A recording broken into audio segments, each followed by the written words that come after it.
최근 애니메이션 K-POP 데몬헌터스가 여러모로 화제가 되고 있습니다. 대부분 주목하는 것은 한국적인 소재가 다뤄진다는 것, 음악이 훌륭하다는 점일 텐데 저는 이 작품이 한국 문화를 다룬 방식에 주목하고 있습니다. 80년대, 90년대부터 일본 만화, 애니메이션을 보던 사람들은 기성세대가 일본 문화의 유입을 걱정했던 것을 기억하실 겁니다. 이유인즉 한국은 교육을 통해 산업사회에 필요한 획일적 사고를 하는 인력을 양성해온 국가로 외부 문화의 유입을 경계해왔기 때문이죠. 일본은 당시 세계적인 컬처 파워를 자랑하는 국가였으니 한국은 그저 영향을 받을 수밖에 없는 국가였습니다. 그리고 이후 해외 시장에 진출하게 되지만 한국 문화는 아무래도 해외에서 낯선 그것이었으니 오히려 한국만의 특색을 절제하면서 진출했고 세계적으로 히트한 영화 기생충마저 한국인의 문화로 히트했다기보다는 세계의 공통의 정서인 빈부격차를 바라보는 시선으로 히트한 작품이므로 엄밀히 말하면 한국적 요소가 해외에 진출했다고 보기는 무리일 겁니다. 그런데 이런 상황에서 난데없이 외국 기업,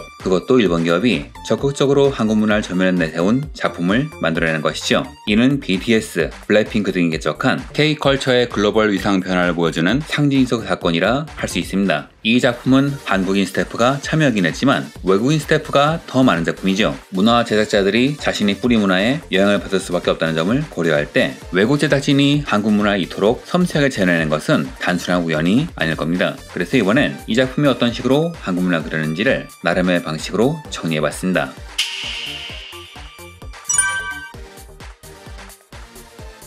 지금까지 해외 작품에서 서울은 단순한 배경장치에 불과했습니다. 어벤져스2 등의 헐리우드 영화에서 한국이 등장한 적은 있지만 이는 특이한 시각 효과, 이색적인 색채를 보여주는 무대일 뿐 서울이란 도시 고유의 특성이나 서사적 필연성은 없었지요. 이는 서울을 하나의 소비 가능한 이미지로만 인식했음을 의미합니다. 하지만 이 작품에서 서울은 단순한 배경이 아니라 하나의 캐릭터로서 기능합니다. 남산 서울타워는 악귀들의 주요 활동 무대로 설정되어 헌트릭스의 밝은 공연 무대와 극명한 대비를 이룹니다. 이는 어둠과 빛이라는 단순한 시각적 상징, 거리라는 공간적 배치가 아니라 선악의 갈등 구조를 시각적으로 명확히 드러내는 서사적 장치이기도 하죠. 감독 매기강은 남산타워의 라이선스를 확보하여 실감나는 서울을 재현한 것은 물론 그 문화마저 현실적으로 재현하여 스토리에 반영합니다. 전쟁을 겪어 재건된 도시임에도 녹지가 많은 서울의 특이성, 지하철, 버스, 목욕탕, 한의원 같은 일상 공간들의 자연스러운 연결은 단순히 공간만이 아니라 한국인의 생활 문화를 유기적으로 전달하지요. 그렇기에 앞의 사례와는 달리 이 작품의 무대는 서울이 아니면 서사가 성립하지 않지요.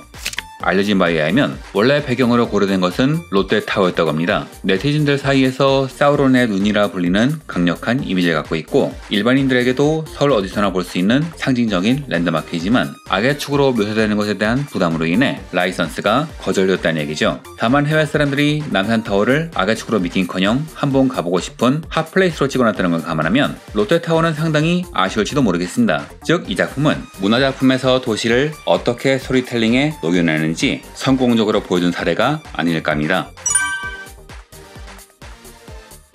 이 작품이 서울을 캐릭터로 만들어 서사를 녹여냈다면 서사를 이끄는 여러가지 요소는 한국의 전통 민속 요소입니다. 그냥 있었다는 식으로 설명하고 끝내는 게 아니라 현대적 맥락으로 자연스럽게 재구성한 후 녹여냈죠. 호랑이, 까치, 무당, 도깨비 등 민화와 샤머니즘의 상징들을 단순히 한국형 비주얼로만 소비하지 않으며 모든 요소는 내러티브의 핵심 기반으로 기능하되 전통과 현대를 연결하는 문화적 다리 역할을 하지요. 특히 가장 큰 인기를 모은 까치와 호랑이는 전통 민화 자코도에서 영감을 받은 캐릭터로 진우와 루미 사이의 메시지를 전달하는 영적 존재로 설계되었습니다. 자코도에 나오는 호랑이와 까치에 대해서는 여러가지 해석이 있지만 이 작품의 호랑이도 어피는 산신령의 심부름꾼, 설화에서 까치는 반가운 소식을 갖고 온다고 하죠. 이 작품에서 까치와 호랑이는 반가운 소식을 전하면서 작품의 갈등을 풀어낸다는 내러티브에 맞게 활용됩니다. 한국 설화에서의 역할에 맞게 말이죠. 이는 중국 등의 설화에서 까치의 호랑이 역할과 구분되는 것이기도 하죠. 즉 이 캐릭터들은 단순한 마스코트만이 아니라 전통 문화의 본질을 훼손하지 않으면서도 현대적 맥락에서의 의미를 부여하는 균형감을 보여줍니다. 즉 단순히 문화만 가져다 쓴 것이 아니라 문화의 내재적 가치를 현대적 서사로 번역하여 이야기에 녹여낸 훌륭한 사례라고 할 수 있는 것이죠. 70년대에서 80년대 일본 서적의 해적 번역이 일상화되면서 일본의 동화책이 거의 그대로 들어오는 바람에 당시에는 우리나라의 도깨비와 일본의 원희를 구분하지 못하는 경우가 빈번했습니다. 심지어 나중엔 한국 도깨비 설화에 일본 오니의 그림이 등장하기도 했지요. 다만 설화라는 것이 한 나라에만 존재한다기보다는 바탕이 된 설화가 각 지역의 문화에 얽히며 바뀌는 경우가 많습니다. 보통 오니라면 공자왕이 그려냈듯 퇴치 대상이고, 도깨비는 장난꾸러기나 때로는 착한 일을 하는 식으로 휴머니즘 성격이 강한데, 이 작품은 양쪽이 모두 반영되었죠. 비주얼이나 구조는 오니에 가깝지만 정서나 메시지에서는 한국적 도깨비와 비슷합니다. 즉 틀은 익숙한 형태를 빌리되 서사의 핵심은 한국적 신화관에 기반한 것이죠. 사자보이즈는 사실상 오니인 도깨비의 수하이긴 하지만 리더 진우가 단순한 악역이 아닌 슬픈 사연을 가진 저승사자로 설정되고, 그는 최종적으로 선역으로 전환됩니다. 이는 한국 문화에서 도깨비가 보여주는 휴머니즘적 성격과 일치하죠. 즉 세계적으로 통용되는 오니의 이미지를 활용하되 한국적 가치관을 잃지 않는 절묘한 균형을 이뤄냈다고도 볼 수 있는 겁니다. 이 작품의 훌륭한 점은 K-POP 무비처럼 그냥 노래만 듣는 것이 아니라 팬덤을 나름의 방식으로 재해석한 데 있습니다. K-POP 팬덤은 다른 음악적 장르의 팬덤과 차별화되는 특성을 갖고 있죠. 일본 아이돌이 성장의 여정에 방점을 두고 팬이 지켜보는 문화라면, 한국 아이돌은 높은 훈련도와 성실을 바탕으로 성숙한 아이돌과 팬이 함께 소통하며 성장하는 문화에 가깝지요. 이 작품에서 세헌터는 K-POP 아이돌의 성격이 짙습니다. 이미 최고 수준의 역량을 갖춘 존재로 설정되는데, 재밌는 것은 팬덤이 단순히 음악을 좋아하는 수동적 소비자가 아니라 악을 퇴치하고 세상을 구하는 능동적 공동체로 재해석된다는 것이죠. 즉 이 작품은 K-POP 그 자체만이 아니라 이를 즐기는 팬덤까지 하나의 문화로 묶어 내러티브에 활용된 이야기죠. K-POP 팬덤이 보여주는 조직력과 사회적 영향력을 작품의 서사로 승화시킨 독창적 시도라고 할 수 있습니다.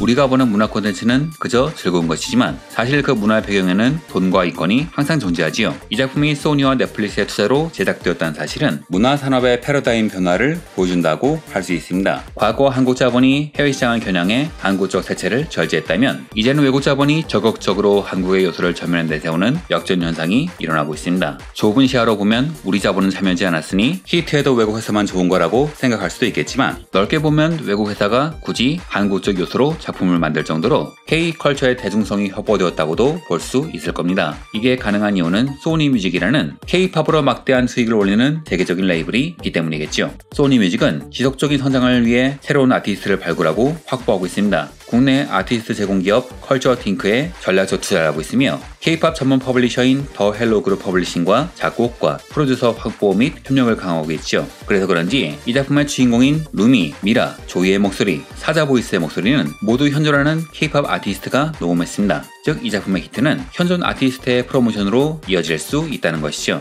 즉 단순히 K-팝을 소재로 한 작품이 아닌 K-팝을 홍보하고 확산시키는 비즈니스 플랫폼으로 설계되었다는 뜻일 겁니다. 외세계라면서 일본만을 보면 안 된다는 이야기만 들었던 저는 일본 기업이 한국적 색채를 잘 살려서 콘텐츠를 만들고 이를 바탕으로 아티스트를 키우는 모습이 생소하면서도 한편으론 반갑기 그지없습니다. K-POP 데몬터스는 단순한 K-POP 애니메이션을 넘어 한국적 서사 미학의 세계화 실험이란 점에서 기념비적인 작품입니다. 이 작품은 한국 문화를 해외에서 통용되는 방식으로 잘 녹여낸 드문 사례로 문화 고유성과 국제 보편성을 절묘하게 조율했지요. 한국의 도시와 생활을 캐릭터화한 것은 물론 그 캐릭터의 생활상, 대화법 등도 한국인의 그것 자체이며 세계적 상징이 된 K-POP 문화 자체를 스토리에 녹여내는 데도 성공했습니다. 이는 우리 문화가 얼마나 보편적이 되었는지 확인하는 결과물이기도 하며 문화를 녹여낸 작품을 만들기 위한 모범 사례라고도 할 수 있을 겁니다. 물론 모든 면이 만족스러운 건 아닙니다. 아무래도 실험적 작품이라 큰 투자를 하지 않은 탓인지 영상과 음원의 포맷은 지극히 일반적이며 심지어 캐릭터의 움직임도 끊어지는 바람에 가끔 피곤해지기도 하는데, 이 작품의 성공으로 볼 때 이후 시리즈는 이런 문제가 사라질 것으로 보이니 다음 작품을 기대해봐도 좋겠지요. 정리하자면 한국인에게 이 작품이 특별한 이유는 K-장르란 새로운 장르의 성공 사례임과 동시에 우리의 전통 문화가 현대적 감각으로 재해석되어 글로벌 무대에서 당당히 인정하는 모습을 확인할 수 있기 때문일 겁니다. 즉 한국 문화가 단순한 소재나 배경이 아닌 작품의 서사와 미학을 끌어가는 핵심 동력으로 기능할 수 있음을 증명한 작품이란 것이죠. 일본 문화에 대한 걱정만 듣고 자란 제겐 그저 꿈만 같은 즐거운 작품이 아닐까 합니다. 다음에 또 다른 이야기로 찾아뵐 것을 약속드리며 이상으로 영상을 마치겠습니다.